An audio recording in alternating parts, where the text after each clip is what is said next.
É uma alegria estar aqui. Eu me emociono muito quando eu venho falar para um público em que eu identifico que é um público voltado à proteção da vida e da família brasileira.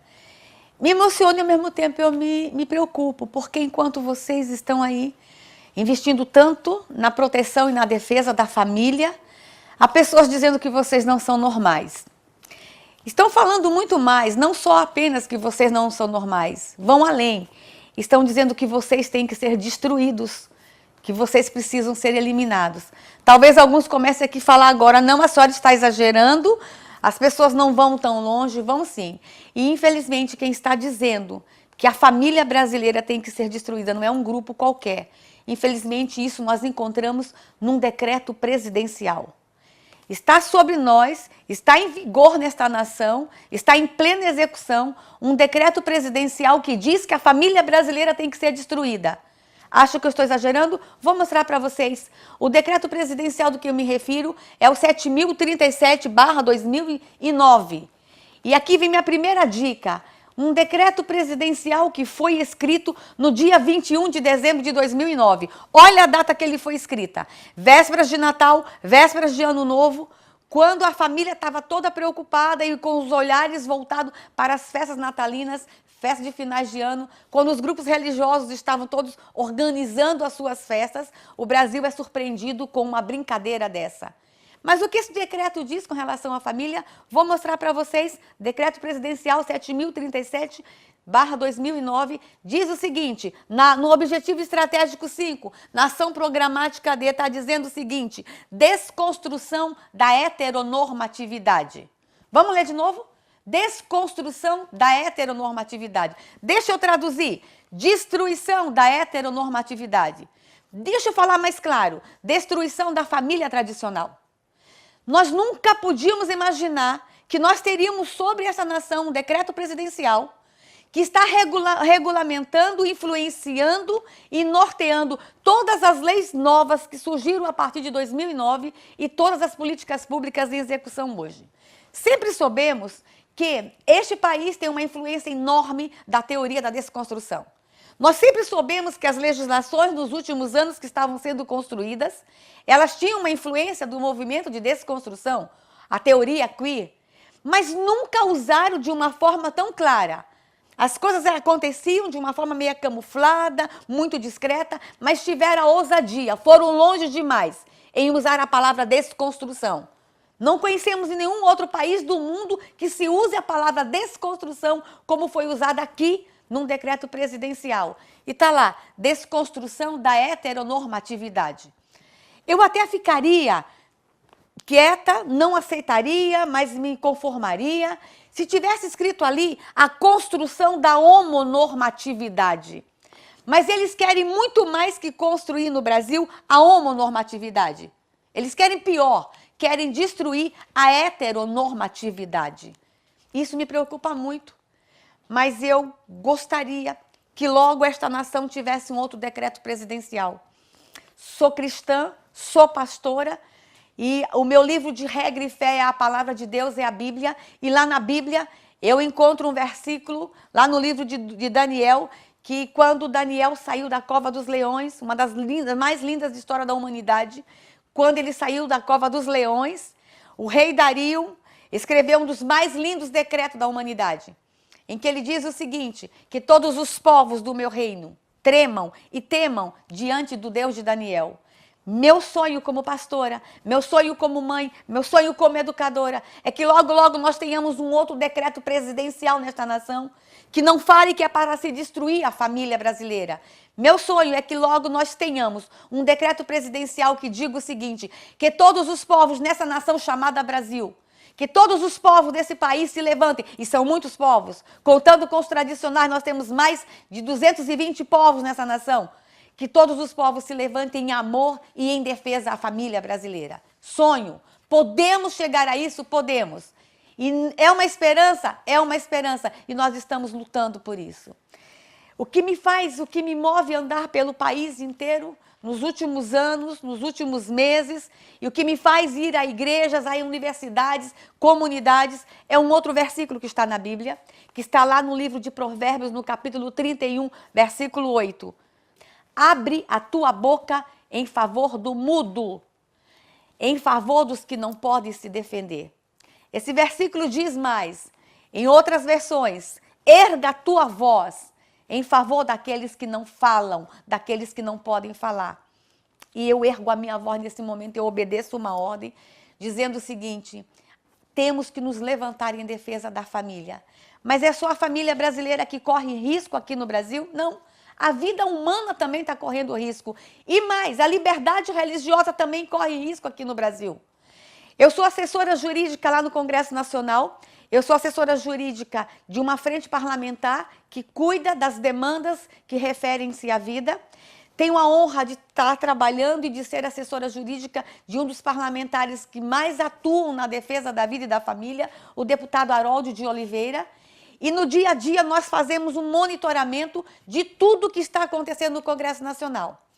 A nossa lista hoje tem mais de 870 propostas de lei que estão tramitando na Câmara, no Senado, em Assembleias Legislativas, na Câmara de Vereadores. Fiquem atentos, irmãos, as pessoas que estão me ouvindo, porque nem tudo está só no Congresso Nacional, também nas câmaras de vereadores do Brasil, nas Assembleias Legislativas do Brasil, mas a gente também tem acompanhado o que tem acontecido em forma de políticas públicas nessa nação.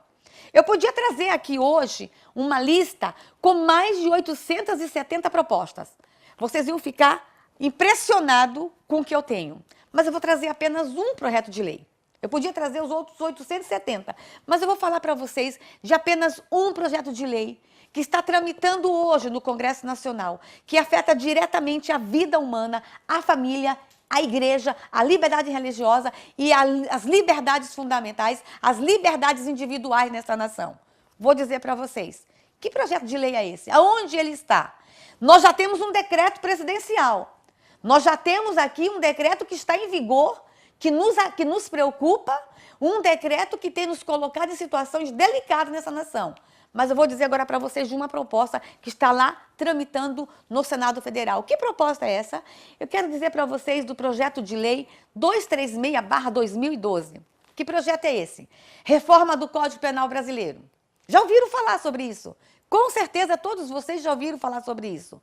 Esse projeto de lei, ele entrou no Senado Federal em 6 de julho, entre 6 e 7 de julho de 2012, novamente às vésperas de um recesso parlamentar. Assim como o decreto presidencial 7.037 foi escrito durante o recesso parlamentar, quando os parlamentares cristãos, pró-família, pró-vida, estavam indo para suas casas, estavam deixando o Congresso Nacional no recesso, o Brasil foi surpreendido com aquele decreto presidencial. Agora, os mesmos parlamentares que fazem o enfrentamento na defesa da vida e da família são surpreendidos no Senado com o projeto de lei da reforma do Código Penal. Nós sabemos que o Código Penal brasileiro precisa ser mudado, precisa ser atualizado. Ele é de 1940. Há muito tempo que o Congresso Nacional está querendo fazer a reforma.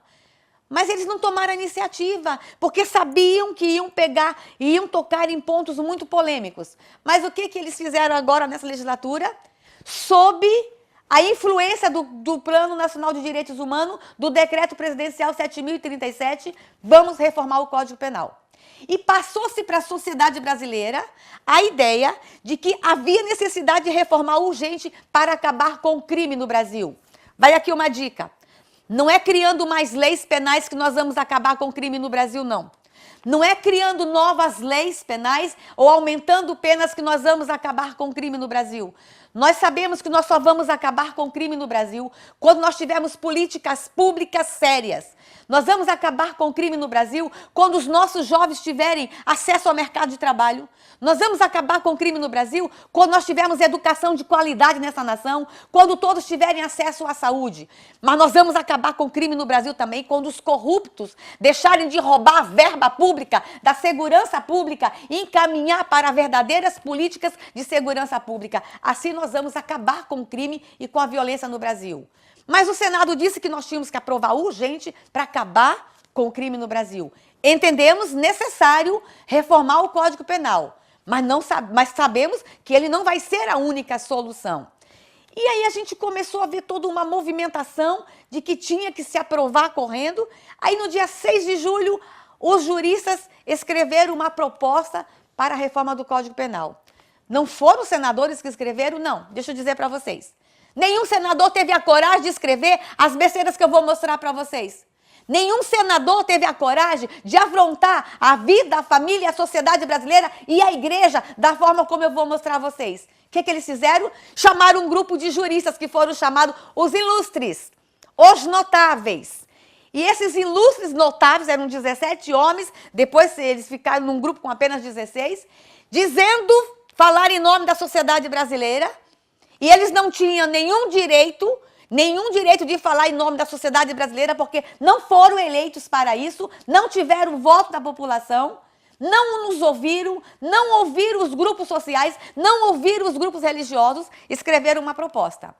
Mas a proposta que eles estavam escrevendo era tão ridícula, tão absurda, que os assessores cristãos, os deputados cristãos, inclusive o deputado Haroldo de Oliveira, que estava acompanhando todo aquele processo que eles estavam escrevendo, toda aquela proposta, nós não acreditávamos que a proposta fosse se transformar em projeto de lei.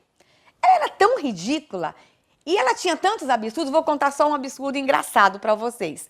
Tá lá, os notáveis, os nobres juristas escreveram o seguinte: crime de lesão corporal, machucar alguém, agredir alguém, 6 meses de cadeia, a pena será 6 meses de cadeia. Aí eles criaram o capítulo de proteção aos animais.